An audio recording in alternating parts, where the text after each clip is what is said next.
चलिए तो आज आपके पास नया प्रैक्टिस सेट और ये है सेट नंबर 82 है ना। चलिए जी, तो देखो सबसे पहले आप सभी लोगों को नववर्ष की बहुत बहुत शुभकामनाएं, है ना। और जैसे आपने पिछले साल बहुत अच्छी मेहनत करी है, उम्मीद करता हूँ करी होगी, करी है। खुद खुद ही हंसने लगे आप लोग ना। हाँ, चलो जितनी मेहनत करी इस साल मेहनत क्या होनी चाहिए आपकी, 2 गुना होनी चाहिए। ठीक है, अब तो कोचिंग कोचिंग काफ़ी हो चुकी है, काफ़ी सारी चीज़ें आपने पढ़ ली है। बस बात यह है कि अपने आप को इम्प्रूव करना है। और इस साल जो है हो सकता है आपके लिए सबसे शानदार साल आ सकता है, क्योंकि इस साल जो है ठीक ठाक वैकेंसी भी आने वाली है। बस इतना तो मान के चलिए आप, क्योंकि चुनावी साल है तो आपको पता ही है, हर बार हिस्ट्री यही कहती है, इतिहास उठा के देख लो, है ना, कि जब जब चुनाव आए हैं तब तक वैकेंसियां आई हैं और उस साल खूब सारी नियुक्तियां भी हुई। तो इसीलिए क्या करना है भाई, जितना हो सकता है 4-5 महीने 6 महीने दबा के दे दो अच्छे से, जितनी मेहनत हो सकती है, जितना एफर्ट डाल सकते हो उतना एफर्ट डाल दो, है ना। और अगर ये 6 महीने आपने बहुत मेहनत कर भी लिया, ठीक है, या तो आप मन से कर लो या मन मार के कर लो, जैसे भी करना पर करो। और अगर आपने ये 6 महीने दे दिया तो सोच सकते हैं कि आपका पूरा लाइफ टाइम, क्योंकि गवर्नमेंट जॉब की तैयारी ऐसी है ना, one time investment and life time guarantee है कि नहीं है? नहीं है। बस एक बार मेहनत करनी है भाई, उसके बाद 60 साल तक तो आपको एक परमानेंट सैलरी आती रहेगी। और वो तो छोड़ो, 60 साल के बाद जब बुढ़े हो जाएंगे तब भी क्या है, गारंटी है। भले आप लोग सोच रहे होंगे कि अब तो पेंशन खत्म होगी, पेंशन खत्म थोड़ी हुआ। पेंशन का एक नया स्वरूप आया है। जैसे कई लोग बोलते हैं अब तो खत्म होगी, कि 2004 की बात बोलो कि पेंशन खत्म। अरे खत्म नहीं हुई है, पेंशन का एक नया स्वरूप आया था, न्यू पेंशन स्कीम। बस उसमें यह था कि आपकी जो सैलरी है उससे कुछ कटता है और वही जमा होकर के बाद में पेंशन के रूप में मिलेगा। ये था वो, खत्म नहीं हो, खत्म कुछ नहीं होता है, खत्म कर ही नहीं सकते भाई। ठीक है, तो इस साल खूब सारी वैकेंसियां आने वाली, और एक मौका तो है ही वो, जो आपका कौन सा हुआ था, जो लीक हुआ था जो पेपर, वो भी इन फ्यूचर कभी भी हो सकता है। ठीक है, बाकी नया अभी आने वाला है, आर ओ आने वाला है। और अभी कल ही एक रिलीज भी हुआ है ना, हाँ, उत्तराखंड हाई कोर्ट का, खैर थोड़ा अलग टाइप का भी है, पर अगर कर सकते हैं तो, करना चाहते तो कर भी सकते हैं। तो आना शुरू हो गया, देखो शुरुआत होगी नई साल में, है ना। जैसे जैसे 2025 ये जा रहा है या चला गया है, तो देखो नए फॉर्मों की शुरुआत होगी, होगी चुनावी साल की तैयारी। अभी कल ही क्या निकले, प्रवक्ता का निकला है। उसके अलावा नैनीताल हाई कोर्ट में जो आपका सहायक समीक्षा अधिकारी होता है, लाइब्रेरियन होता है, ठीक है, इनकी वैकेंसी भी आ गई है। अब ऐसे मान के चलिए किसी न किसी महीने आपको कोई ना कोई विज्ञप्ति देखने को मिल जाएगी। ठीक, तो मेहनत करिए और ऐसे समझिए, अभी नहीं तो कभी नहीं फिर, है ना। अब की बार आखिरी बार, आप भी तो लगाओ चुनाव की तरह नारा, है ना, अब की बार आखिर बार, अभी नहीं तो कभी नहीं। लेकिन ये कि नारा ही नहीं लगाना है, उस नारा के अनुकूल क्या करना है, काम भी करना है ना, मेहनत भी करनी है, तो तभी जाके कुछ होगा। ठीक है, मन में बार बार अब की बार, देखो अपने हर पन्ने पे जब सुबह उठते हो, अब की बार आखिर बार, ठीक है, और अभी नहीं तो कभी नहीं। और ये सच बात भी है, अगर इस साल नहीं करा ना तो फिर समझ लो एक और पंचवर्षीय योजना लगेगी फिर आपको। एक तो चली गई, मतलब 1-2 साल तो चलेगी, क्योंकि कम से कम 2-3 साल तो लगते ही हैं। लेकिन अगर इस साल नहीं हुआ तो समझ लो फिर 4-5 साल और लग जाएंगे। आप देख लो कनिष्ठ का कब हुआ था, जनवरी 2025 में हुआ था ना, जनवरी, और अभी तक ज्वाइनिंग तक नहीं मिली। स्टेनो ही देख लो, अभी तक नहीं हुआ कुछ, है ना। पटवारी हुआ था, वो लीक हो गया, तो उसकी तो समझ लो अभी प्रक्रिया शुरू भी नहीं हुई। तो समझ लो कितना टाइम लगता है। और ये वो टाइम है कि जिस टाइम पे गवर्नमेंट फटाफट करना चाहती है, तो नॉर्मल समय पे लोगों को कितना टाइम लग सकता है। तो इसीलिए देखो मेहनत करो बढ़िया से, और लगातार देखो चीजें इंप्रूव करो। और ऐसा नहीं, नंबर तो बढ़ ही जाएंगे, देखो अगर आप लगातार कर रहे हैं, लगातार चीजों में इंगेज हैं, तो मार्क्स बढ़ ही जाएंगे और बढ़ भी रहे हैं, आपने देखा भी होगा। शुरू में आप 10 नंबर पे रहे होंगे, फिर 20 पे पहुंचे होंगे, अब धीरे धीरे आप 30 पे भी पहुंच रहे हैं। एक समय आ जाएगा जब आप 35 पे पहुंचोगे, है ना। और जिस दिन वो 35, 36, 37 वाला टारगेट आप अचीव या इतने नंबर ला पा रहे हैं ना, तो उस दिन समझो आपकी बेहतरीन तैयारी, बहुत बढ़िया तैयारी। और वो दिन भी आएगा, टेंशन मत लो, है ना। बाकी रिलैक्स होके तैयारी करना, मस्त होकर के, नया साल नई खुशी के साथ, ठीक है। वैसे हर साल ही ऐसे ही सोचते हैं, बट वो 2-4 दिन के लिए होता है ना। कई लोगों की टाइम टेबल भी बनने लगे होंगे, हैं, कि ये इस दिन ये होगा, इस दिन ये, और बिल्कुल आज जनवरी से, है ना, सुबह 4 बजे उठेंगे, ये करेंगे, है ना। हाँ, और 2-3 दिन तक हो जाता है फिर वही पुराने साल की तरह। ठीक है, आपको जितने बजे उठना उतना बजे उठो, जो करना वो करिए, लेकिन अपना एक डिसिप्लिन रखिए पढ़ाई के लिए। 7-8 घंटे आपको देने हैं तो देने हैं, 2-4 घंटे आपको क्लास में देने हैं तो देने हैं, और उसमें बिल्कुल भी कैसे कॉन्सेंट्रेट होकर के, उस टाइम पे कुछ नहीं आना चाहिए मन में और फालतू चीज, है ना। ठीक है, चलिए, तो बाकी आप लोगों के लिए शुभकामनाएं यही है कि नया साल आपका बहुत अच्छा हो और इस साल आपकी नौकरी मिले, आपको भी खुशी हो और हमें भी खुशी हो, है ना। चलिए, तो अब शुरू करते हैं आपका नया पेपर, और आज है प्रैक्टिस सेट नंबर 82, और 82 सेट का देखो पहला क्वेश्चन। हाल ही में सुभाष राणा को द्रोणाचार्य अवार्ड से नवाजा गया है, उनका संबंध निम्नलिखित में से है। अब क्योंकि देखो उत्तराखंड का सेक्शन हम पढ़ रहे हैं, तो है ना, ज्यादा संभावना ये बनती है उत्तराखंड ही होगा, होगा ही नहीं होगा, है ना। तो इसका ऑप्शन ए इज द क्या हो जाएगा, राइट आंसर हो जाएगा। ए आपका क्या है, सही आंसर है। तो हाल में ही सुभाष राणा को द्रोणाचार्य अवार्ड से क्या किया गया है, सम्मानित किया गया है। ठीक है, और देखो अवार्ड जनरली द्रोणाचार्य जो अवार्ड है वो खेल से संबंधित है, और अगर हमने अवार्ड का नाम द्रोणाचार्य रखा है तो इसका मतलब क्या समझ सकते हैं आप, द्रोणाचार्य। जब आप द्रोणाचार्य बोलते हैं तो हमेशा गुरु भी लगाते हैं ना पहले, गुरु द्रोणाचार्य, तो इसका मतलब क्या है, ये कोच से संबंधित हो जाएगा, यानी कि जो भी साल का बेहतरीन कोच था, है ना, उस कोच को क्या दिया जाता है, द्रोणाचार्य अवार्ड दिया जाता है। तो ये हमारे उत्तराखंड से संबंधित हो जाएगा। अगले प्रश्न पे आ जाओ, और दूसरा प्रश्न है सुमेलित करना है आपको, तो सुमेलित कीजिए। चीन में चल रही विश्व की सबसे खतरनाक फाइट एनएमए में उत्तराखंड के किस खिलाड़ी ने सफलता प्राप्त की है। तो हाल में ही हमारे जो एक प्लेयर हैं जिनका नाम क्या है, अंगद विष्ट, जो कि कहाँ के हैं, रुद्रप्रयाग के। तो ये बात बिल्कुल सही है। ठीक है, ए इज द राइट आंसर, ये भी सही है। मिस उत्तराखंड 2024 ये कौन बनी है, ये भी तानिया सिंह बनी है। कौन बनी है, तानिया सिंह। और ऐसे तानिया से मिलता जुलता नाम आपने कहीं और भी सुना हो, बड़ा इंपॉर्टेंट प्रश्न है और पेपर में आया हो अभी, तानिया कोटनाला और तानिया सिंह है पढ़ कर ले। अच्छा जी, हाँ भुली, है ना। ठीक है, भुली जो सस्ता है इन्हीं के द्वारा शुरू की, तानिया कोटनाला और तानिया सिंह, ये भी ध्यान रखना। तो बी भी आपका भी सही है, मिस उत्तराखंड ये वो वाली नहीं है। ठीक है, हाँ ये दूसरी है, मिस उत्तराखंड 2024 आपकी तानिया सिंह। हरियाणा खेल गौरव पुरस्कार से सम्मानित कौन हुए हैं, भास्कर भट्ट हुए हैं, जो कि कहां से, पिथौरागढ़ से। तो ए भी सही है, बी भी सही है और सी भी सही है, तो यानी कि सभी आपके क्या हो जाएंगे, सही हो जाएंगे। तो D is the right answer हो जाएगा। ठीक है, चलो अगला प्रश्न आओ, और 23वां प्रश्न है हमारे पास। भारत की पहली महिला खिलाड़ी कौन बनी है जिसने एशियाई जू जित्सु चैंपियनशिप में गोल्ड मेडल जीता है, कौन है। हाँ, तो ये है आपकी नव्या पांडे। ठीक है, कौन है, नव्या पांडे। ठीक है, तो देखो ये 2-4 प्रश्न के आपके करंट अफेयर से संबंधित है। अगले प्रश्न पे आ जाते हैं हम, और नेक्स्ट प्रश्न है 24वां प्रश्न। उत्तराखंड लोक सेवा आयोग के संदर्भ में निम्नलिखित में से कौन सा कथन सही नहीं है। हमें यहाँ पे ये बताना है कि कौन सा कथन सही नहीं है। पहला कथन है, इसका गठन 15 मई 2001 को किया गया था, क्या ये बात सही है, बताओ क्या ये बात सही है, किसका गठन 15 मई 2001 को किया गया था। ठीक है, तो बिल्कुल सही है अपने आप में। दूसरा ऑप्शन है, वर्तमान में आयोग की क्षमता अध्यक्ष और 6 सदस्यों की है।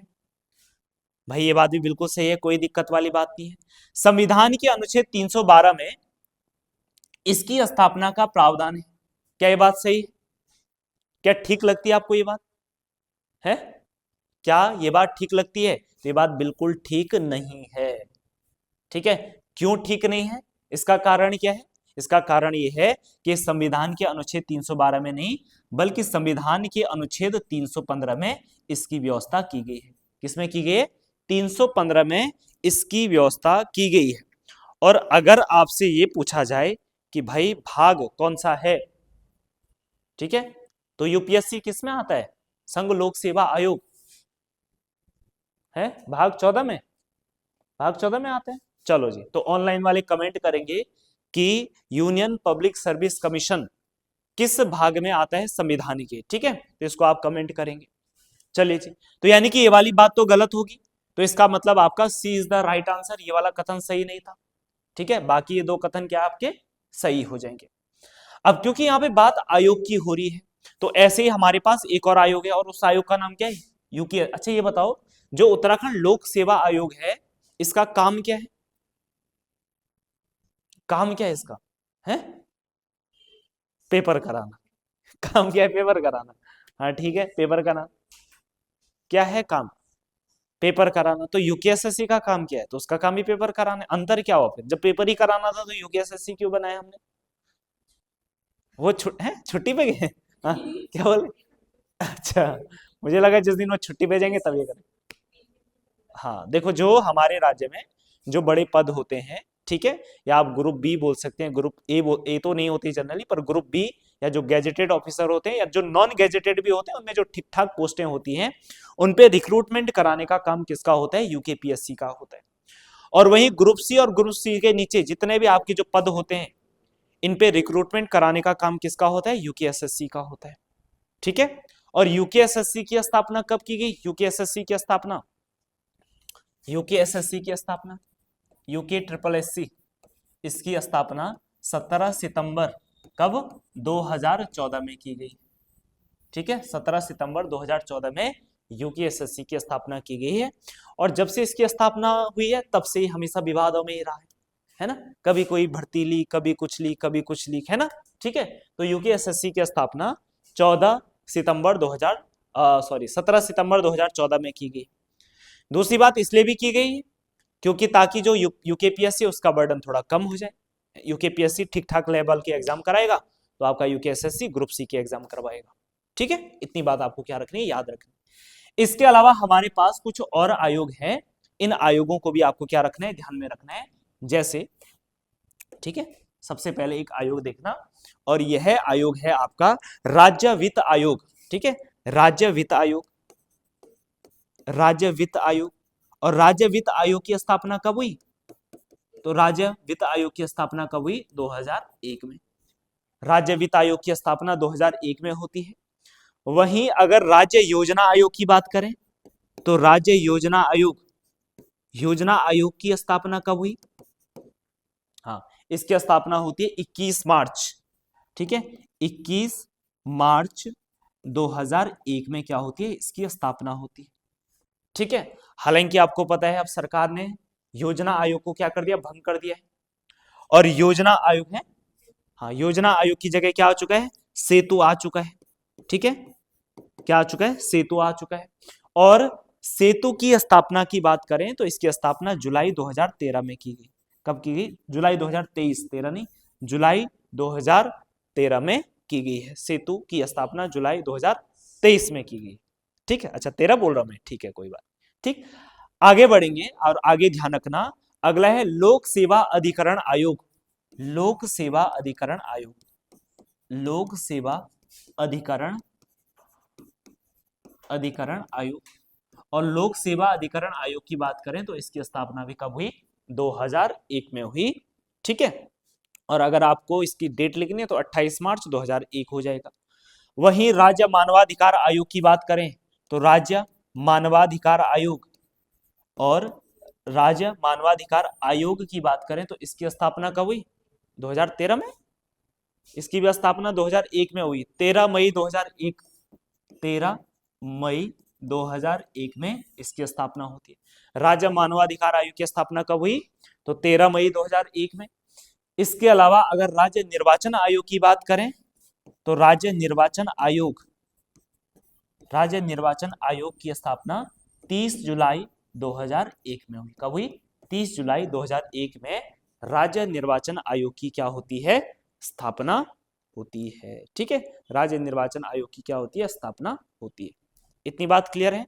ठीक है, तो देखो 2001 में बनने वाले ये हमारे कुछ महत्वपूर्ण क्या थे, आयोग थे।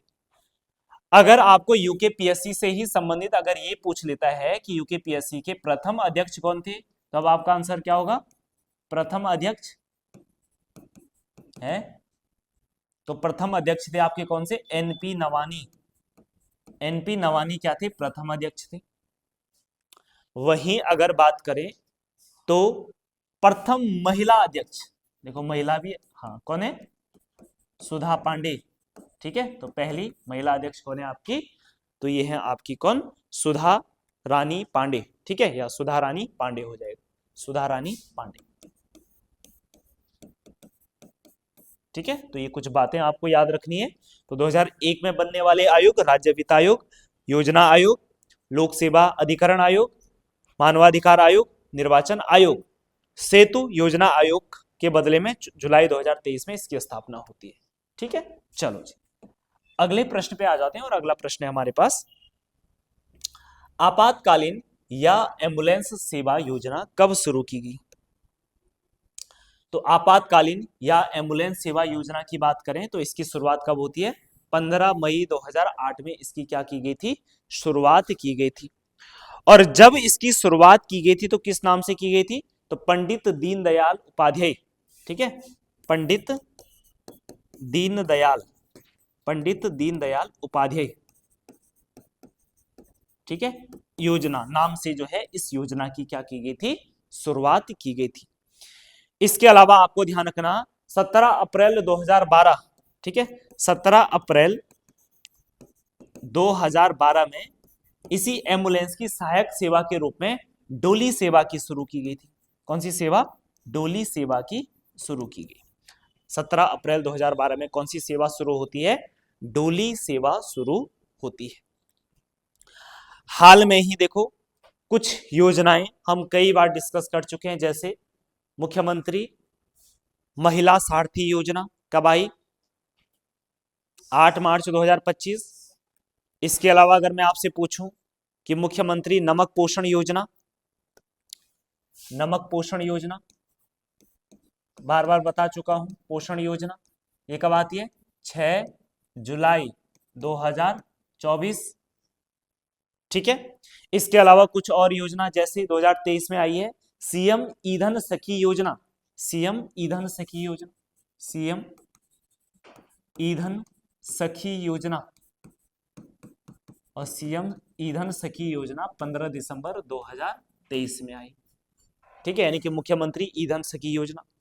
उसके अलावा अगली योजना की अगर बात करें तो उस योजना का नाम है, ठीक है, मुख्यमंत्री यानी कि सीएम अंत्योदय, ठीक है, निःशुल्क गैस रिफिल योजना, सीएम अंत्योदय निःशुल्क गैस रिफिल योजना, रिफिल योजना, और ये भी कब आती है आपकी, 2023 में आती है, ठीक है। जो अंत्योदय लोग हैं इनको जो है सरकार साल में 3 सिलेंडर क्या देती है, फ्री देती है, ठीक। तो एक तो ये हो जाएगी।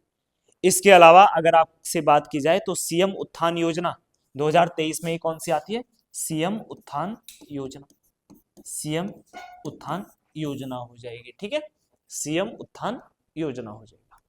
क्लियर है इतनी बात, चलो जी। इसके अलावा एक और योजना याद रखना, अटल आयुष्मान उत्तराखंड योजना, 25 दिसंबर 2018, अटल आयुष्मान, ठीक है, उत्तराखंड योजना, अटल आयुष्मान उत्तराखंड योजना, ठीक है, अटल आयुष्मान उत्तराखंड योजना। तो ये कुछ योजनाएं हैं और ये सभी योजनाएं आपकी बड़ी इंपॉर्टेंट है। अगले प्रश्न पे आते हैं, और अगला प्रश्न है हमारे पास, मैच कीजिए इनको। देखो यहाँ पे आपके कुछ नगर निगम दे रखे हैं, और नगर निगम के पहले आपके मेयर कौन बने हैं तो इनकी जानकारी है। सबसे पहले देखो हल्द्वानी नगर निगम की बात करें तो हल्द्वानी नगर निगम की पहली जो महिला मेयर बनी है उनका नाम क्या था, उनका नाम क्या है, रेणु अधिकारी, ठीक है, रेणु अधिकारी हल्द्वानी नगर निगम की पहली मेयर है। श्रीनगर नगर निगम की बात करें तो यहाँ की पहली मेयर कौन है, आरती भंडारी। अल्मोड़ा नगर निगम से प्रथम मेयर कौन है, अजय वर्मा। और पिथौरागढ़ नगर निगम की बात करें तो कौन है, कल्पना देवलाल हो जाएगा। तो देखो ए का 2 और बी का 3 है, ए का 2 और बी का 3 केवल सी में ही दिख रहा है, ठीक है, तो सी इज द आपका क्या हो जाएगा, राइट आंसर हो जाएगा। क्लियर इतनी बात, क्योंकि यहाँ पे बात नगर निगमों की हो रही है, और हमारे राज्य में कुल कितने नगर निगम है, हमारे राज्य में कुल नगर निगम कितने हैं, 11 है। कितने हैं, 11 नगर निगम। कितने नगर निगम है, 11 नगर निगम। इनके स्थापना की बात करें तो सबसे पहले ध्यान रखना 1998 में हमारे राज्य का पहला नगर निगम बनता है, और इस नगर निगम का नाम क्या था, देहरादून नगर निगम पहला नगर निगम बनता है। हालांकि बाद में ये भंग भी हो जाता, फिर इसका पुनर्गठन भी होता है 2002-3 के अराउंड। उसके अलावा देखो साल आया 2011, और साल 2011 में हमारे राज्य में कुछ और नगर निगम बनाए गए, ठीक है। और 2011 में आपका एक बनता है आपका कौन सा, हरिद्वार नगर निगम, और दूसरा आपका कौन सा, हल्द्वानी। 2011 में दो नगर निगम बनाए जाते हैं, हरिद्वार और हल्द्वानी। फिर उसके बाद साल आया 2013, और 2013 में तीन नए नगर निगम बनते हैं। कौन कौन से बनते हैं, तो देखो एक बनता है आपका कौन सा, रुद्रपुर, ठीक है। उसके बाद दूसरा कौन सा है, काशीपुर, और तीसरा कौन सा हो जाएगा आपका, रुड़की। रुद्रपुर, काशीपुर और रुड़की, तो तीन नए नगर निगम बनाए जाते हैं। उसके बाद साल आया 2017, और 2017 में दो और नगर निगम बनाए गए, और इन दो नए नगर निगमों का नाम क्या था, एक का नाम था आपका क्या, एक का नाम है ऋषिकेश, और दूसरा कौन सा है आपका, दूसरा कौन सा है, तो दूसरा आपका कौन सा, कोटद्वार। कोटद्वार दूसरा हो जाएगा कोटद्वार। तो देखो अभी तक कितने नगर निगम हो चुके हैं, कितने हुए हैं, 8 हो गए हैं, 8 नगर निगम, ठीक है। उसके बाद साल आया आपका कौन सा, 2000 कौन सा, 2021, और 2021 में एक नया नगर निगम बनता है, और इस नया निगम का नाम क्या था, श्रीनगर। 2021 में श्रीनगर बनता है। और ध्यान रखना, विशुद्ध रूप से पहाड़ में स्थित जो नगर निगम है वो कौन सा आपका, श्रीनगर है। बाकी भी देखो कुछ और पहाड़ में, जैसे कोटद्वार तो नहीं है, कोई है इसमें जो पहाड़ में है, वैसे कोई भी नहीं है। तो विशुद्ध रूप से देखो श्रीनगर में जो विशुद्ध रूप से पहाड़ में स्थित नगर निगम, पहला नगर निगम है वो कौन सा आपका, श्रीनगर हो जाएगा, ठीक है। तो ऐसा प्रश्न भी आ सकता है। वहीं अगर बात करें तो साल आता है आपका कौन सा, 2024, पिछले साल मतलब अब तो पिछले का पिछला साल हो जाएगा ना, ठीक है, 2024। तो 2024 में दो नए नगर निगम बनाएंगे, और एक नगर निगम आपका कौन सा है, अल्मोड़ा, और दूसरा नगर निगम आपका कौन सा है, दूसरा आपका कौन सा, पिथौरागढ़। तो दूसरा पिथौरागढ़ हो जाएगा। तो इस प्रकार से अब राज्य में कुल 11 नगर निगम हैं। अब क्योंकि देखो अल्मोड़ा, पिथौरागढ़ और श्रीनगर नए नगर निगम बने हैं, इसलिए आपको यहाँ के मेयर भी याद रखने हैं, ठीक है, इनके मेयर। और ऊपर से पिथौरागढ़ का तो इसलिए भी याद रखना है, और श्रीनगर का इसलिए भी याद रखना है क्योंकि यहाँ पे क्या है, महिला बनी है, ठीक है। तो इतनी बात याद रखोगे। देखो ये तो कुछ प्रश्न हुए। अगर मैं आपसे पूछूं कि हमारे राज्य में पहली महिला मेयर कौन थी, तो फिर आपका आंसर क्या होगा, पहली महिला मेयर कौन थी, अभी पिछले ही कुछ सेट किसी पेपर में हमने कराया है, हाँ कौन सा, डोबरियाल, मनोरमा शर्मा डोबरियाल, ठीक है। तो ध्यान रखना भाई, ये हमारी राज्य की पहली मेयर, और कहाँ की थी, देहरादून नगर निगम की, ठीक है। इतनी बात आप क्या रखोगे, याद रखोगे। चलो जी, अब आगे बढ़ते हैं और अगले प्रश्न पे आ जाते हैं। और अगला प्रश्न है हमारे पास, भद्रकाली एवं श्री हरो मंदिर कहाँ स्थित है, कहाँ स्थित है, तो ये हो जाएंगे आपके कहां पर, बागेश्वर में हो जाएंगे, ठीक है। कहां पे स्थित हो जाएंगे, बागेश्वर में हो जाएगा, ठीक है। चलो जी, ठीक। बाकी मंदिर, कई सारे मंदिर हम देख चुके हैं। हनोल मंदिर कहाँ है, कहाँ है हनोल मंदिर, हाँ इधर, इधर कहाँ, देहरादून, देहरादून में भी कहाँ पे हो जाएगा, जौनसार में हो जाएगा। अगर आपसे भद्राज मंदिर पूछे, भद्राज मंदिर कहाँ है, हाँ भद्राज मंदिर मसूरी के पीछे है ना, जौनपुर वाला क्षेत्र, टेरी गढ़वाल, ठीक है। उसके अलावा अगर आपसे पूछे कि क्रांतेश्वर महादेव कहाँ है, पौड़ी में है, अच्छा जी। क्रांतेश्वर चंपावत में क्रांतेश्वर, और कालेश्वर महादेव कहाँ है, कालेश्वर महादेव रुद्रप्रयाग में है ना, हाँ कालेश्वर कहाँ है, कालेश्वर महादेव है कहाँ, लैंसडाउन में, पौड़ी गढ़वाल में। और कोटेश्वर महादेव, हाँ अब जब रुद्रप्रयाग है तब नहीं बोलेंगे ना रुद्रप्रयाग में, ठीक है। इसके अलावा क्यों कालेश्वर महादेव, चलो मैं कुछ बार डिस्कस कर चुका हूँ, है पौड़ी में, ठीक है। क्यों कालेश्वर कहाँ है, पौड़ी में है, ठीक। इसके अलावा टपकेश्वर महादेव है, टपकेश्वर महादेव कहाँ है, देहरादून में, ठीक। इसके अलावा प्रकाशेश्वर महादेव देहरादून मसूरी रोड पे है, ठीक है। इसके अलावा आपको अगर मैं पूछूं, विंसर महादेव अल्मोड़ा में है, विरणेश्वर महादेव, हाँ ठीक है।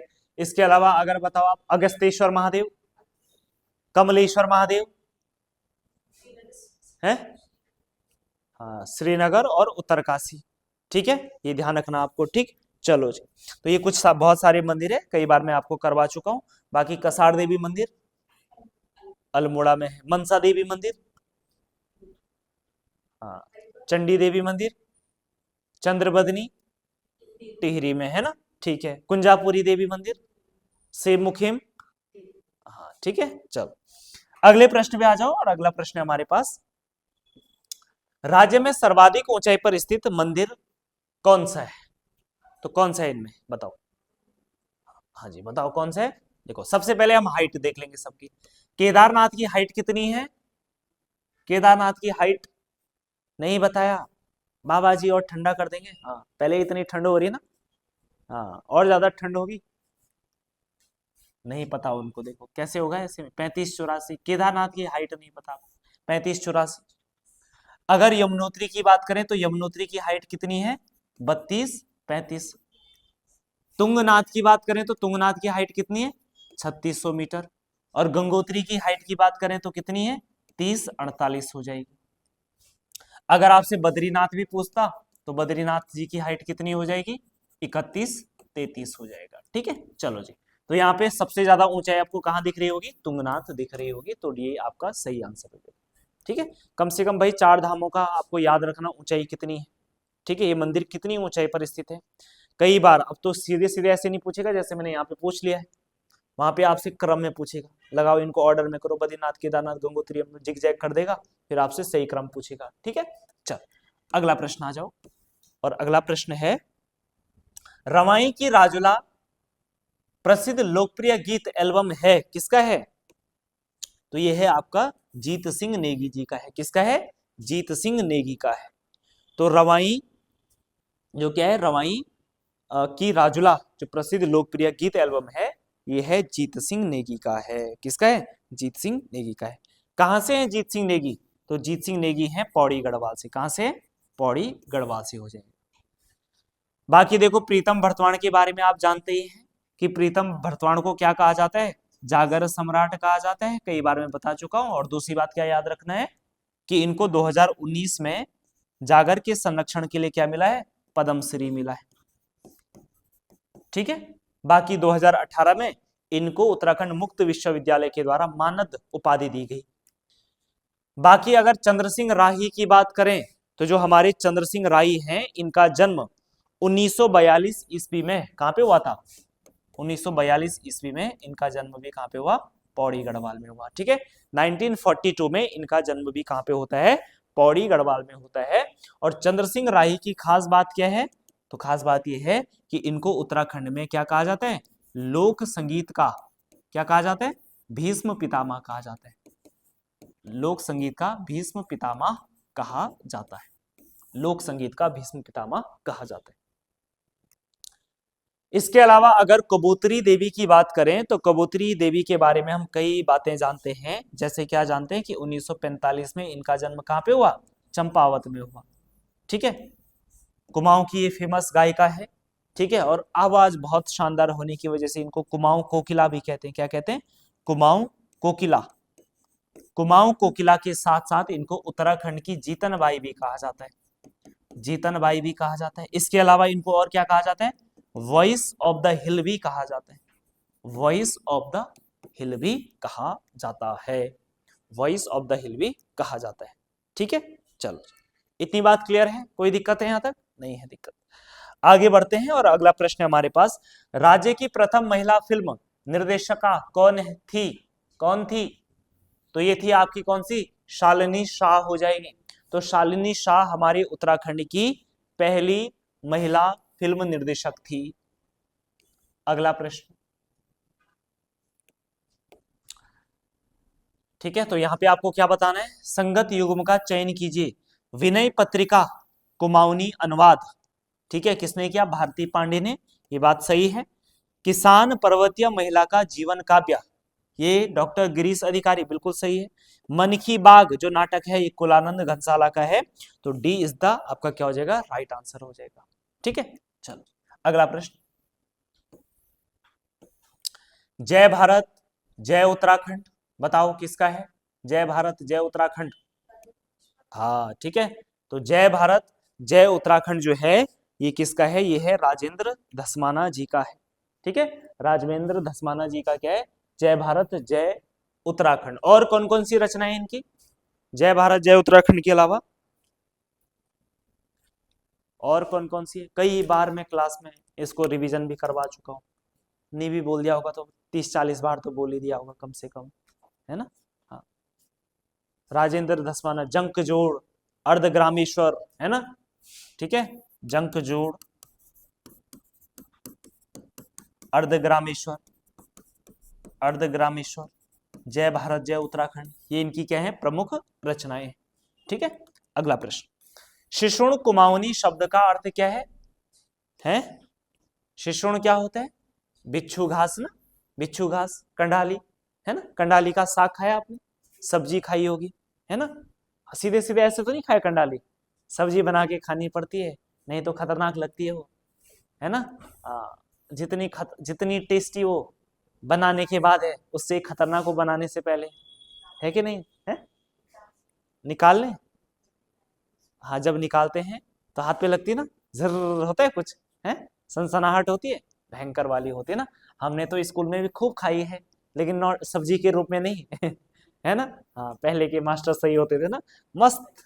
नहीं आया, अब भी होनी चाहिए थी ना ऐसी व्यवस्था, अभी भी होती कितना मजा आता है। आप पढ़ के नहीं आते, मैं कंडाली लेके आता यहाँ है ना। हाँ तो फिर मजा आता फिर। चलो जी, अगला प्रश्न देखो।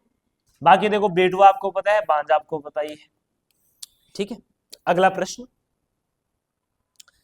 किस व्यक्ति ने हरिद्वार को मोयुलू व गंगा को महाभद्रा कहा है?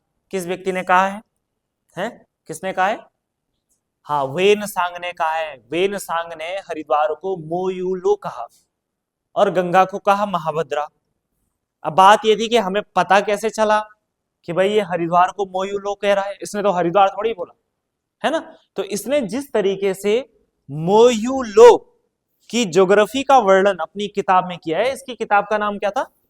सी यू की, है ना, सी यू की या सी यू के। ठीक है, ये इनकी किताब है।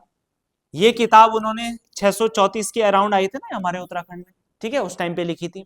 ये इनका क्या है, यात्रा वृत्तांत है। तो आपको पता होना चाहिए कि पहले के जो लोग होते थे ना, जब वो पर्यटन के लिए आते थे, घूमने के लिए आते तो अपना यात्रा वृत्तांत लिखते थे। मैं वहां गया, वहां मैंने ऐसी ऐसी चीजें देखी, ये चीजें हुई, पूरा यात्रा वृत्तांत। तो ये इनका यात्रा वृत्तांत है सीयू की। इसी सीयू की में इसने उत्तराखंड के एक शहर का वर्णन किया है और उस शहर को इन्होंने नाम दिया मोयुलो। इन्होंने हरिद्वार नहीं लिखा है।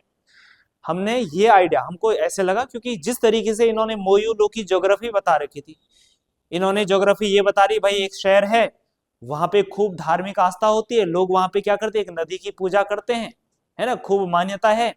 नदी के आसपास दो छोटे छोटे पर्वत हैं। अब भाई जब हमने ये देखा भाई नदी है, नदी की पूजा हो रही है, छोटे छोटे पर्वत है ना, बिल्व और नील पर्वत, फिर हमने आइडिया लगा ना, अच्छा किसकी बात करें भाई, ये तो हरिद्वार ही हो सकता है ना। तो हमने आइडिया लगा ये हरिद्वार को क्यों बोल रहे हैं, मोयू लोग कह रहा है। इसके अलावा जब ये और उत्तर की ओर आया और उत्तर की ओर आ रहा है, तो इसने जो है एक राज्य की इसने क्या की है, वर्णन किया है। और उस राज्य को इसने क्या बोला, सुवर्ण गोत्र। सुवर्ण गोत्र नामक राज्य हुआ करता था। और ये राज्य कौन सा था आपका, स्त्री राज्य। यहाँ पे महिलाएं क्या करती थी, शासन करती थी। तो स्त्री राज्य का भी इसने क्या किया है, अपनी किताब में वर्णन किया है। जब ये हरिद्वार की बात कर रहा था तो इसने जो हरिद्वार की माप बताई है ना कि कितने क्षेत्रफल में फैला है, तो इसने बोला भाई ये हरिद्वार जो है ये 20 ली में फैला हुआ। कितना, 20 ली क्षेत्रफल में फैला है। अब 20 ली का मतलब लीटर मतलब है ना, 20 ली नहीं। ली क्या है, ली एक चीनी माप है ना, चीनियों का माप है।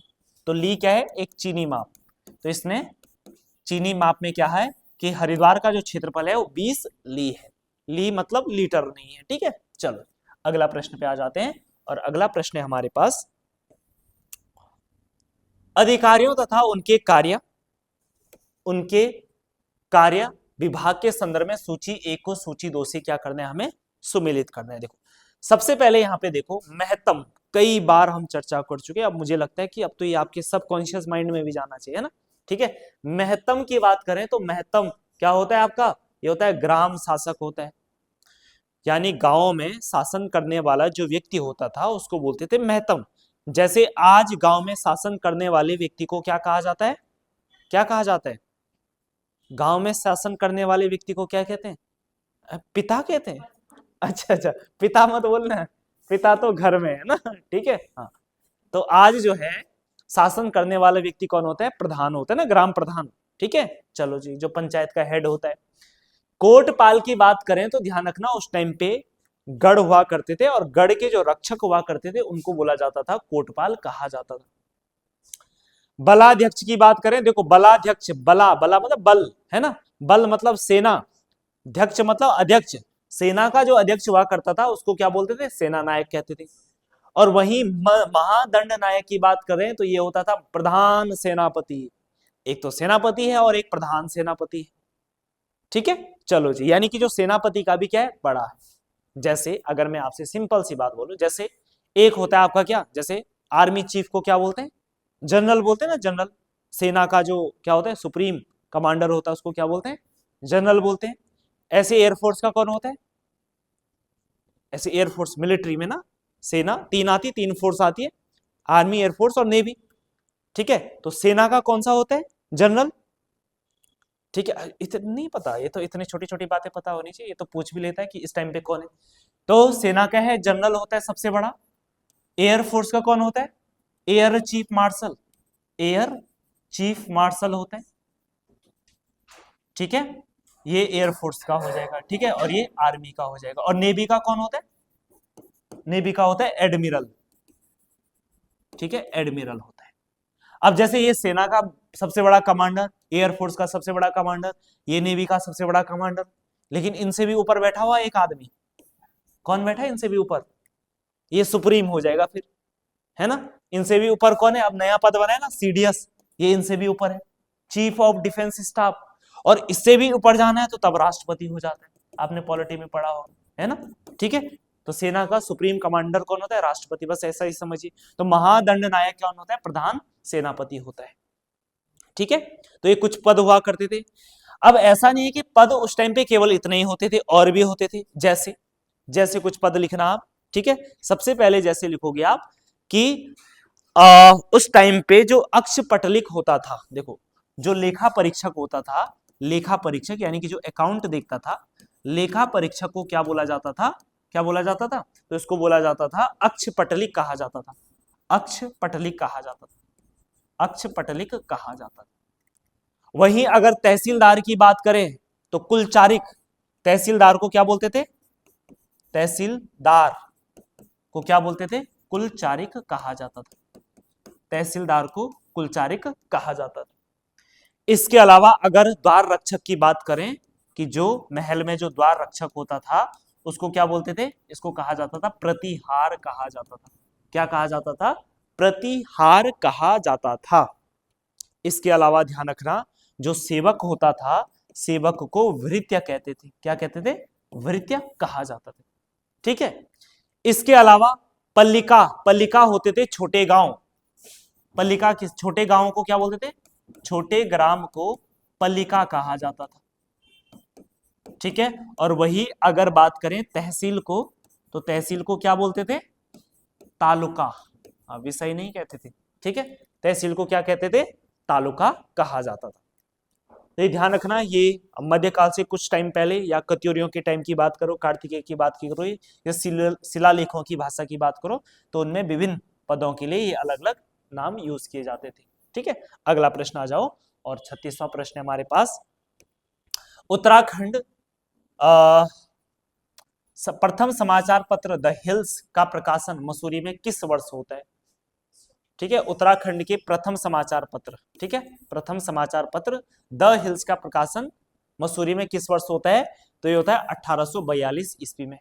तो उत्तराखंड का पहला समाचार पत्र था द हिल्स, जो कि 1842 ईस्वी में क्या होता है, प्रकाशित होता है। लेकिन अगर मैं आपसे पूछूं कि भारत का पहला समाचार पत्र कौन सा था, है?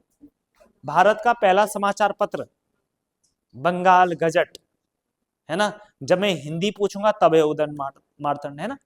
और उदयन मार्तंड कब आया था? हाँ बताओ। 30 मई 1826 ईस्वी। इसीलिए 30 मई को हिंदी पत्रकारिता दिवस मनाया जाता है। ठीक है, ये ध्यान रखना। 1842 में बात करें, जो ये द हिल्स नामक जो पत्रिका थी या समाचार पत्र था, जो मसूरी से प्रकाशित होता था, इसके संपादक थे जॉन मैककिनन। इसके संपादक कौन थे? जॉन मैककिनन। जॉन मैककिनन हो जाएगा, ठीक है, जॉन मैककिनन हो जाएगा। इसके अलावा ध्यान रखना, जॉक मैककिनन ने ही, ठीक है, पहला प्रिंटिंग प्रेस, पहला उत्तराखंड का जो पहला प्रिंटिंग प्रेस है, इसकी स्थापना कहां पे करी थी? मसूरी में ही की थी। ठीक है, तो ये भी ध्यान रखना, इन्हीं के द्वारा पहला प्रिंटिंग प्रेस लगाया गया, कहां पे? मसूरी में लगाया गया। इतनी बात क्लियर है? चलो जी, अगले प्रश्न की बात करते हैं। और अगला प्रश्न हमारे पास, किस पत्र का संपादक जयदत्त वेला द्वारा 1947-48 में रानीखेत से किया गया? तो कौन सा था? ये था प्रजाबंधु। कौन सा था? प्रजाबंधु। ठीक है, जयदत्त वेला, वकील, वकील बोलते थे इनको। ठीक है, तो इनके द्वारा जो है यह शुरू किया गया था। ठीक, बाकी देखो, अल्मोड़ा अखबार की बात करें तो कई बार मैं अल्मोड़ा अखबार के बारे में आपको बता चुका हूं। अल्मोड़ा अखबार की शुरुआत कब हुई थी? है 1970। अच्छा, इन्होंने आजाद भी कर दिया भारत को। 1871, ठीक है, 1871 में अल्मोड़ा अखबार आता है। ठीक है, किसके द्वारा शुरू किया गया था? हाँ, किसके द्वारा? ध्यान रखना, 1870 में एक क्लब बना था, उसका नाम था डिबेटिंग क्लब। इसी क्लब के द्वारा 1871 में जो है अल्मोड़ा अखबार की शुरुआत की गई थी, जिसके पहले संपादक कौन थे? बुद्धि बल्लभ पंत। बुद्धि बल्लभ पंत उस टाइम पे सबसे ज्यादा पढ़े लिखे व्यक्तियों में से थे। कौन? बुद्धि बल्लभ पंत 1871 में जो है ये इसके क्या बनते? संपादक बनते। बाकी मैंने आपको बताया है कि सबसे बड़ा मोड़ जो है अल्मोड़ा अखबार में कब आता है? कब आता है? नहीं, 1918 में नहीं, 1913 में, 1939 1913 में। क्यों? जब इस अल्मोड़ा अखबार के संपादक कौन बनते हैं? हाँ, बीडी पांडे बनते हैं। ठीक है, बद्रीदत्त पांडे। 1813 ईस्वी में 1913 ईस्वी में बद्रीदत्त पांडे जो हैं अल्मोड़ा अखबार के क्या बनते हैं? संपादक बनते हैं।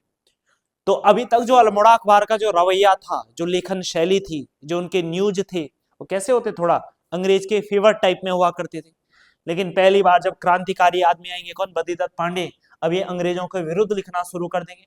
और जब ये इनका विरुद्ध लिखना शुरू करेंगे तो 4-5 साल में अंग्रेज इतने परेशान हो जाएंगे कि 1918 में इन पे क्या लगाते? जुर्माना लगा देते। और जब इन पे जुर्माना लगाया गया, 1000 का जुर्माना लगाया गया। और उस टाइम पे 1000, समझ रहे? उस टाइम पे 1000, पहले इतनी प्रतियां बिकती नहीं थी, है ना? इतना कोई प्रॉफिट वाली बात थी नहीं, है ना? तो 1000 मतलब बहुत बड़ी राशि थी। 1000 वापस न करने के कारण अंग्रेजों ने इस पे क्या लगा दिया? ताला लगा दिया, बंद कर दिया है। ठीक है, अब ये लोग कहां मानने वाले थे, ना? तो इसने क्या किया? उसके बाद 1918 ईस्वी में ही कौन सा अखबार निकाला? शक्ति नामक अखबार निकाला। तो ये ध्यान रखना, कौन सा अखबार निकाला? शक्ति नामक अखबार निकाला। तब इसके माध्यम से उन्होंने क्या किया? जनसंचार किया, लोगों के बीच में क्या की? राजनीतिक शक्ति की चेतना का क्या किया? प्रचार प्रसार किया। वहीं अगर हितैषी की बात करें तो हितैषी जो है 1936 में पौड़ी गढ़वाल से शुरू होता है। 1936 ईस्वी में कहां से? पौड़ी गढ़वाल से शुरू होता है। और इसके जो संपादक थे उनका नाम क्या था? पीतांबर। ठीक है, इनके संपादक कौन थे? ये थे पीतांबर दत्त जी हो जाएंगे। तो ये कुछ आपके क्या हो जाएंगे? अखबार हो जाएंगे। अगला प्रश्न आ जाओ। और अगला प्रश्न हमारे पास, उत्तराखंड क्रांति दल का विभाजन किस वर्ष हुआ? चलो जी, थोड़ा सा है ना, ये भी थक गया। चलो होने दो इसको धीरे धीरे, ठीक है।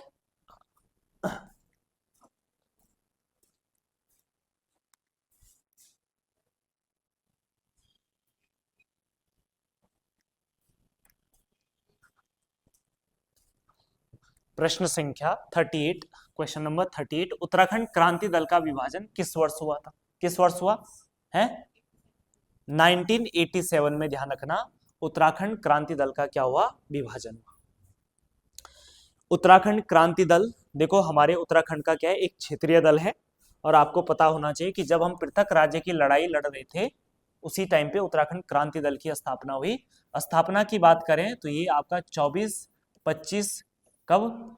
जुलाई 1979, ठीक है, 1979 में क्या होती है? इसकी स्थापना होती है, ठीक है, 1979 में इसकी क्या होती है? स्थापना होती है। और स्थापना कहाँ पे हुई? मसूरी में हुई।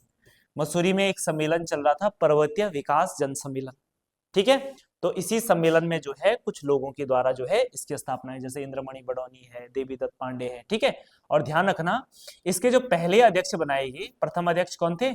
प्रथम अध्यक्ष, उनका नाम क्या था? देवी दत्त, डीडी पंत, डीडी पंत, देवी दत्त पंत या पांडे? देवी दत्त, देवी दत्त पंत या पांडे, ठीक है, अभी ध्यान नहीं आ रहा मुझे पंत पांडे कौन से थे, ठीक है। तो प्रथम अध्यक्ष डीडी पंत, ठीक है, ये ध्यान रखना। इतनी बात क्लियर है।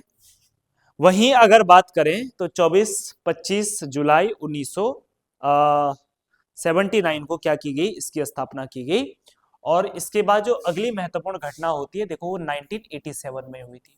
और 1987 में आपको पता है ये भाग में बढ़ गया था, और इसकी जो बागडोर थी वो काशी सिंह एरी के हाथों में आ गई थी, ठीक है।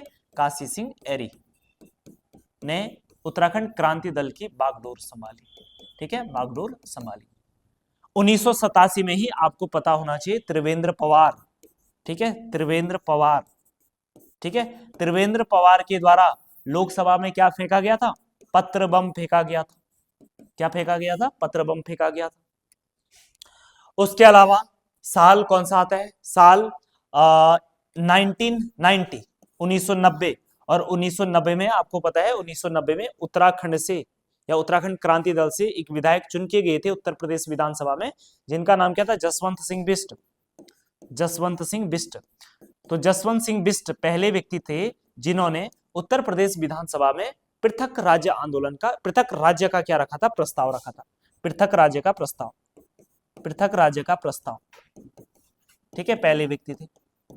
उसके बाद साल 1992 बड़ा इंपॉर्टेंट था, क्योंकि इन्होंने जो है उत्तराखंड क्रांति दल ने ही एक खाका तैयार किया उत्तराखंड का, कि अगर उत्तराखंड बनेगा तो इसके अंदर ये क्षेत्र होंगे, इसका ये नाम होगा, इसकी राजधानी ये होगी, है ना।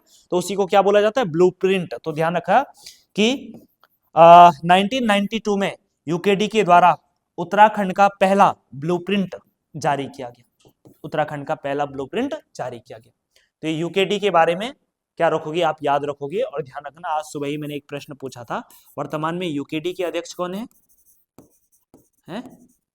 कौन है यूकेडी के अध्यक्ष? हाँ हाँ, अनिल जोशी। इन्होंने पर्यावरणविद से सीधे उनको यहाँ, हाँ, अनिल नेगी, है ना। बस किसी का नेगी निकाल दिया और किसी का अनिल निकाल दिया इन्होंने, जोशी का अनिल निकाल दिया, है ना। तो उनका नाम है आशीष नेगी, है ना। हाँ, आशीष नेगी जो है एक युवा राजनीतिज्ञ हैं और खूब धराधर आदमी भी है, ठीक है, खूब चर्चाओं में आपने देखा होगा और बोलते भी अच्छा है, ठीक है। तो यूकेडी के अध्यक्ष हैं आपके आशीष नेगी जी हो जाएंगे, ठीक। अगले प्रश्न पे आ जाते हैं, और अगला प्रश्न हमारा किससे संबंधित है? तो यह बुग्याल से संबंधित है भाई। लड़ी पांगती एवं थाला बुग्याल किस जनपद में स्थित है? तो लड़ी पांगती एवं थाला बुग्याल आपको कहाँ मिल जाएगा? तो ये मिल जाएगा आपको कहाँ पे? पिथौरागढ़ में हो जाएगा, ठीक है। लड़ी पांगती एवं थाला बुग्याल कहाँ पर है? पिथौरागढ़ में। पिथौरागढ़ में हमारे और कई सारे बुग्याल हैं, जैसे काला पानी, राता पानी, ठीक है, काला पानी है, इसके अलावा राता पानी है, ठीक है, हाँ, काला पानी, राता पानी, राता, ताता नहीं बोलो, ताता पानी नहीं, ताता पानी जानते हो? ताता पानी क्या होता है? गरम, है ना, बहुत बहुत तातू है पानी, जैसे आज बोले ये बहुत ज्यादा तातू है, तातू मतलब, हाँ, ये भी ध्यान रखना है, गरम को क्या बोलते हैं? हाँ, बोली, हमारी बोली में क्या बोलते हैं? तातू भी कहते हैं, तातू, तातू मतलब गरम, ठीक है, ठंडा को तो ठंडू, है ना, नॉर्मल सी बात है, और गरम तातू, ठीक। चलो जी, तो काला पानी, राता पानी हो जाएगा। इसके अलावा रुई, एक बुग्याल है आपका, कौन सा? रुई बुग्याल, ठीक है। रुई बुग्याल के अलावा गैरधार और बनिक, गैरधार, इसके अलावा बनिक, ये मुंचारी के आसपास मिल जाएंगे ये सभी बुग्याल, ठीक है। इसके अलावा अगर बात करें तो और बुग्याल है आपका, जैसे धनिया बुग्याल, धनिया बुग्याल, बरम बुग्याल, ठीक है, रहाली बुग्याल, ठीक है, धनिया बुग्याल, बरम बुग्याल, रहाली बुग्याल, ठीक है। इसके अलावा खलिया टॉप आपने सुना होगा, खलिया बुग्याल। तो ये सारे बुग्याल आपको कहां पे मिल जाएंगे? पिथौरागढ़ में मिल जाएंगे, ठीक। अगला प्रश्न, ज्योधर ग्लेशियर एवं वारसू घाटी किस जनपद में स्थित है? वारसू घाटी कहां है? उत्तरकाशी में है। ज्योधार ग्लेशियर भी आपका उत्तरकाशी में ही हो जाएगा। नेक्स्ट प्रश्न पे आ जाओ, और अगला प्रश्न है हमारे पास, एंड ये प्रश्न भी बड़ा अच्छा प्रश्न है। देखो, उत्तराखंड राज्य में मिलने वाले तराई क्षेत्र के संबंध में कौन सा कथन सत्य है, ये चुनना है आपको। तराई के बारे में, तराई की ज्योग्राफी कैसी है। सबसे पहले, इस क्षेत्र में पाताल तोड़ कुएं मिलते हैं, क्या ये बात सही है? पाताल तोड़ कुएं मतलब बहुत सारे कुएं मिलते हैं, ठीक है, तो बिल्कुल सही बात है। इसलिए तो तरी, तरी मतलब पानी, तरी तरी है ना, बोलते हैं आप घर में तरी तरी चाहिए मुझे, भात खाने के लिए क्या चाहिए होता? तरी तरी, नहीं तो गले में जाता ही नहीं ना, ठीक है, ये भी बात है। दूसरा, तरी से और क्या होता है? तरी से तो एक ही होता है कि खाने में आसानी होता है, और क्या होता है तरी से? है तरी से और क्या होता है बताओ? तरी से तो एक तो ये हो गया, खाना बहुत हार्ड नहीं लगता है खाना को चबाने में, और उसको है ना अंदर घुलने, मतलब क्या बोलते हैं घुटने में, घुटने में नहीं, क्या बोलते हैं उसको? घुटना, अच्छा घुटना है ना, ठीक है, घुटने में क्या होती है? आसानी होती है। और क्या होता है? अरे और पाचन के लिए भी अच्छा होता है, जितना आपका लिक्विड वाला खाना होगा उतना ही वो आसानी से पचेगा भी। इसलिए तो आपने देखा होगा जब बीमार होते क्या खिलाते हैं? पतली तरी वाली चीजें ज्यादा खिलाते हैं ना, ताकि प्रक्रिया क्या रहे? आसान रहे अंदर में, तो पाचन के लिए भी अच्छा होता है। लेकिन ध्यान रखना उसमें ये नहीं कि तरी पाचन के लिए अच्छा होना, बहुत सारे मिर्च मसाले डाल दिया उसमें, है ना, तो फिर तो कहां से अच्छा पाचन होगा? फिर तो आपको पता ही है क्या होता है फिर है ना, फिर तो आपको पता ही अंदर है ना, तूफान मच जाता है फिर, ठीक। इसके ठीक उत्तर में स्थित कंकड़ पत्थर वाले क्षेत्र को क्या कहा जाता है? भाबर कहा जाता है, ठीक है, ये बात बिल्कुल सही बात है। पहले भाबर शुरू होता है, फिर तराई शुरू होता है, फिर आपका मैदान, प्रॉपर मैदान वाला एरिया शुरू हो जाता है, ठीक। चलो, यह उत्तराखंड का सर्वाधिक क्षेत्रफल कवर करता है, क्या ये बात सही है? तराई, तराई क्षेत्र है ही कितना, कितना है तराई क्षेत्र? 10-20 किलोमीटर ज्यादा से ज्यादा, इतना ही तो है, 10-20 किलोमीटर की रेंज में मिल जाएगा हमारा उत्तराखंड, तो इतना है ना, बड़ा है, ठीक है। चलो जी, तो ये सबसे ज्यादा तो नहीं होगा, बहुत कम की श्रेणी में आएगा। यहाँ पंजाब और पश्चिम बंगाल के लोग भी निवास करते हैं, क्या ये बात सही है? सही है बात, बिल्कुल सही है। उधम सिंह नगर में देख लो आपको, बहुत सारे आपको बंगाली और पंजाबी मिल जाएंगे आपको, ठीक है, तो ये वाली बात भी क्या है? बिल्कुल सही है। तो चौथा ऑप्शन भी सही है, तो 1, 2 और 4 सही है, तो B is the right answer हो जाएगा। अगले प्रश्न पे आ जाओ, और अगला प्रश्न है, शंभु व निशंभु नामक पर्वत किस जनपद में स्थित हैं? तो शंभु और निशंभु पर्वत कहाँ हैं? अभी पिछले उसमें भी क्या था हमने? पौड़ी गढ़वाल में, इसीलिए भी मैंने जानबूझ के दिया है पर्वत वाला, ताकि थोड़ा आपका रिवीजन भी हो जाए, है ना, भूले ना आप। शंभु व निशंभु पर्वत जो है आपके पौड़ी जनपद में स्थित है। वहीं पौड़ी जनपद की बात करें तो और जो पर्वत है जो आपसे पूछे जा सकते हैं, और इन पर्वत में जैसे एक है हेमकूट, और हेमकूट एवं मणिकूट। बताओ, हेमकूट और मणिकूट पर्वतों के बीच में कौन सा स्थान है? हाँ बताओ कौन सा स्थान है? पिछली क्लास में करवाया मैंने, पिछले ही प्रैक्टिस सेट में। लग रहा है बहुत रिवीजन कर रहे हैं आप लोग, है ना। हेमकूट व मणिकूट, अरे कौन सा है? चौकी घाट, भूल गए आप? ये भी बोला था, कण्वाश्रम बोला था मैंने पहले, मैंने कहा इसका वर्तमान नाम चौकी घाट, ठीक है। पहले क्या बोलते थे? कण्वाश्रम बोलते थे। तो ध्यान रखना, हेमकूट और मणिकूट पर्वत के बीच में ही आपका क्या है? चौकी घाट है। और यही एक नदी भी बहती है, कौन सी नदी है? मालिनी नदी, है ना। चलो जी, ध्यान रखना, इतनी बात क्लियर है। इसके अलावा अगर और पर्वतों की बात करें, ठीक है, एक पर्वत है आपका कौन सा? उतुंग शिखर, उतुंग शिखर, उतुंग शिखर भी आपको कहां पे मिलेगा? पौड़ी में मिल जाएगा। इसके अलावा कामदाह पर्वत, कामदाह पर्वत भी कहां मिलेगा? पौड़ी में मिलेगा। उसके अलावा किनास पर्वत, किनास पर्वत भी कहाँ मिलेगा आपको? पौड़ी गढ़वाल में मिल जाएगा। इसके अलावा छजोली धार, छजोली छजोली धार, तो ये भी आपका कहाँ मिल जाएगा? पौड़ी गढ़वाल। देखो तो ये पौड़ी गढ़वाल में स्थित आपकी कुछ क्या है, प्रमुख क्या हो जाएंगे, कुछ प्रमुख क्या हो जाएंगे आपके पर्वत या धार हो जाएंगे। अगले प्रश्न पे आ जाओ, और अगला प्रश्न है हुडली गुफा कहाँ स्थित है? उत्तरकाशी में। कौन सी लिपि मिली यहाँ पे? शंख लिपि मिली है, ठीक है। और किस रंग का प्रयोग किया गया है? नीले रंग का प्रयोग किया गया है। नेक्स्ट प्रश्न है श्यामला ताल, झिलमिल ताल एवं कोलीढेक झील, कोलीटेक नहीं कोलीढेक झील कहाँ स्थित है? चंपावत में, ध्यान रखना। अभी शायद पिछले पेपर या किसी न किसी पेपर में कोलीढेक झील का हमने चर्चा करी थी, कोलीढेक झील के बारे में। क्या किस चीज के रूप में कोलीढेक झील को विकास किया जा रहा है? कोलीढेक झील का किस चीज के रूप में? हाँ भूल गए ना, बहुत जल्दी भूल जाते हैं, या आप बिल्कुल रिवीजन नहीं करते। आपको बताया था ना कि उत्तराखंड योग नीति 2025, इसी योग नीति के तहत 5 नए योग नगरों का विकास किया जाएगा, योग हब बनाए जाएंगे, बताया था। उन्हीं एक योग हब में आपका कौन सा है? ठीक है, तो आपका है आपका कौन सा? कोलीढेक झील, जो कि कहां पर है? चंपावत में। बाकी टिहरी है ही, और कितने 5 बताए थे ना आपको। हाँ चलो अगला प्रश्न, नेक्स्ट प्रश्न है, देखो अगला प्रश्न है, और ये भी बड़ा इंपॉर्टेंट प्रश्न है, संगम से संबंधित है। देखो सबसे पहले अगर मैं सरयू और गोमती का संगम पूछूं आपसे, कहां पर है सरयू और गोमती का संगम? कहां है? ये भी भूल गए अब तो, है सरयू और संगम कहां है? बागेश्वर में है ना। सरयू, गोमती और जो सरस्वती अब नहीं है, अदृश्य हो चुकी है, ठीक है। सरयू और पनार नदी का संगम कहां पर है? तो ये आपका कहां पे? ककड़ी घाट हो जाएगा। सरयू और पूर्वी रामगंगा रामेश्वर तीर्थ, और सरयू और खीर गंगा आपका कहां पे हो जाएगा? कपकोट हो जाएगा। तो ए का 1 और बी का 4, ए का 1 बी का 4 देखो सी में ही है, तो सी इज द राइट आंसर हो जाएगा, ठीक। बाकी सरयू की बात करो तो सरयू जो है काली नदी के साथ कहां पे मिलती है? हाँ सरयू नदी काली नदी के साथ कहां पे मिलती है? मेन संगम तो भूल ही गए, सबसे बड़ा बहुत बड़ा संगम है पंचेश्वर में, बिल्कुल सही बात है। कहां पे मिलती है?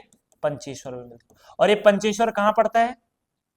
चंपावत, है ना, ठीक है, ये ध्यान रखना आपको, चंपावत और पिथौरागढ़ का लगभग बॉर्डर वाला इलाका। अगला प्रश्न आ जाता है, और अगला प्रश्न है आपके पास, सिलक्यारा सुरंग में हुए हादसे के बाद कौन सा मंदिर वहां पे बनाया गया? कौन सा? बौखनाग का? अच्छा है, बौखनाग का बनाया गया या काल भैरव का बनाया गया है? बौखनाग का बनाया गया, ठीक है। कौन सा बनाया गया है? भगवान बौखनाग का मंदिर बनाया गया, तो सी इज द राइट आंसर हो जाएगा। बाकी नरसिंह मंदिर आपको पता है कहाँ है? कहाँ है नरसिंह मंदिर? मेन चमोली में हो जाएगा, है गोपेश्वर कहाँ पे? जोशीमठ में है, गोपेश्वर में। शूषाट शब्द का अर्थ है क्या है? शूषाट, शू है, होता है ऐसा।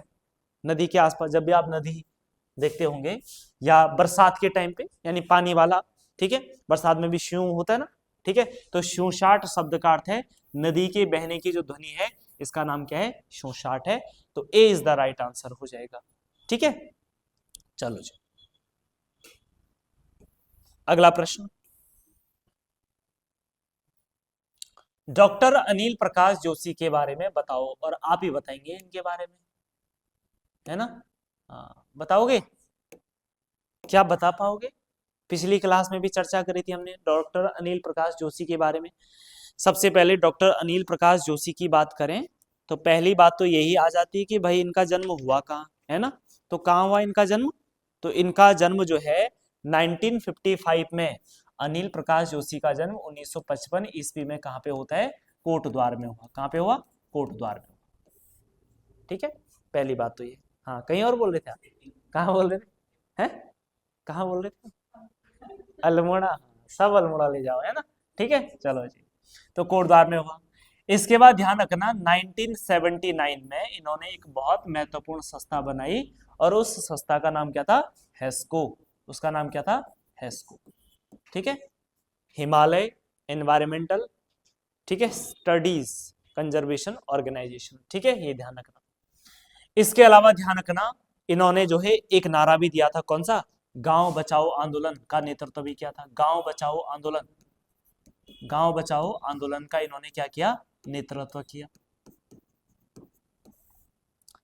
इसके अलावा अगर इनकी बात करें तो ध्यान रखना 2006 में, कब, 2006 में अनिल प्रकाश जोशी को क्या मिला, पद्मश्री मिला। क्या मिला, पद्मश्री मिला, ठीक है। 2006 में इनको क्या मिलता है, पद्मश्री मिलता है। साल 2020 में इनको इससे भी बड़ा मिला और उसका नाम क्या था, पद्म भूषण। साल 2020 में इनको क्या मिलता है, पद्म भूषण मिलता है। साल 2021 में इनको क्या मिला, mother Teresa award, mother Teresa award हो जाएगा, ठीक है, मदर टेरेसा अवार्ड मिला है इनको। क्लियर है इतनी बात, ठीक है। इसके अलावा देखो इनको एक उपनाम से भी जाना जाता है, क्या बोलते हैं इनको, क्या बोलते हैं, माउंटेन मैन। क्या बोला जाता है इनको, माउंटेन मैन कहा जाता है, इनको माउंटेन मैन भी कहा जाता है। अगला प्रश्न पे आते हैं, और अगला प्रश्न है हमारे पास, 38वें राष्ट्रीय खेल में उत्तराखंड को पहला स्वर्ण पदक किसने दिलाया, तो ये दिलाया था अचोम तपस ने।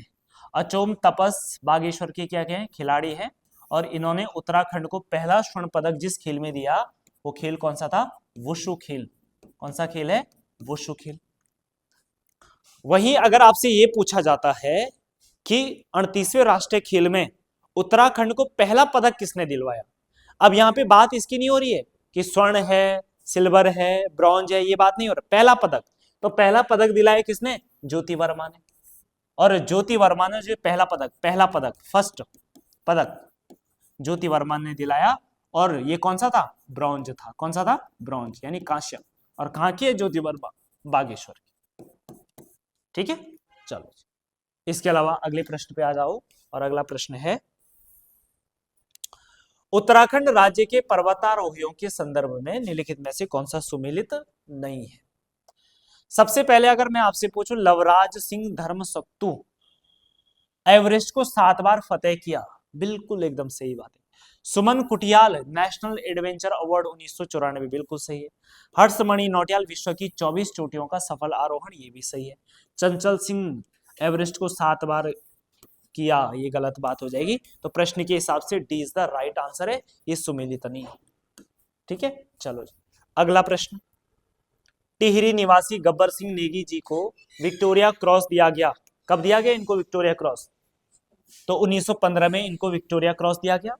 वहीं पहला जो विक्टोरिया क्रॉस मिलता है वो कौन सा, 1914 ईस्वी में किसको मिला, दरबान सिंह नेगी को मिला।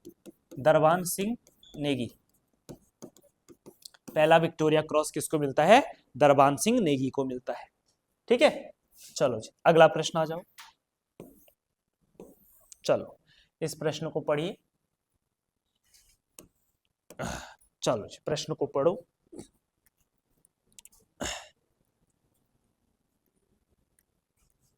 ठीक, देखो प्रश्न है 2024 का केदार सिंह रावत पर्यावरण पुरस्कार दिया गया, किसे दिया गया है, किसे दिया गया, केदार 2024 का केदार सिंह रावत पुरस्कार देखो कल्याण सिंह रावत को भी दिया गया, मनोज तिवारी को भी दिया गया, वीरेंद्र दत्त को भी दिया गया, और सत्येंद्र भट्ट को भी दिया गया। तो यानी कि कौन सा हो जाएगा, ऑप्शन डी आपका क्या हो जाएगा, बिल्कुल सही आंसर हो जाएगा, ठीक है।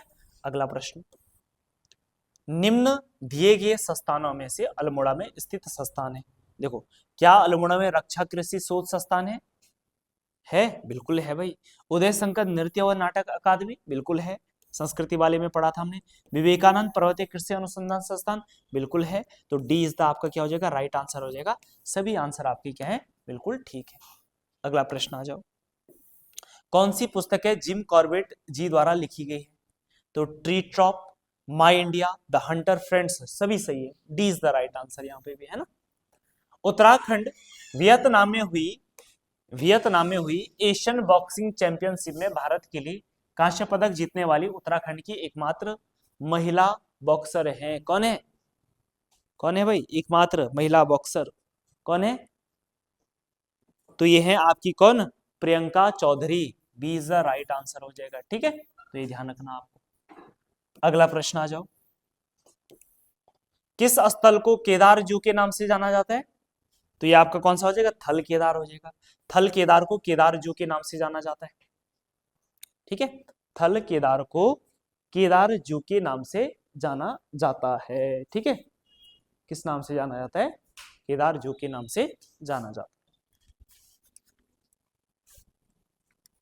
बेताल घाट तहसील किस जनपद में स्थित है? बेताल घाट, बताओ भाई, बेताल घाट कहाँ स्थित है?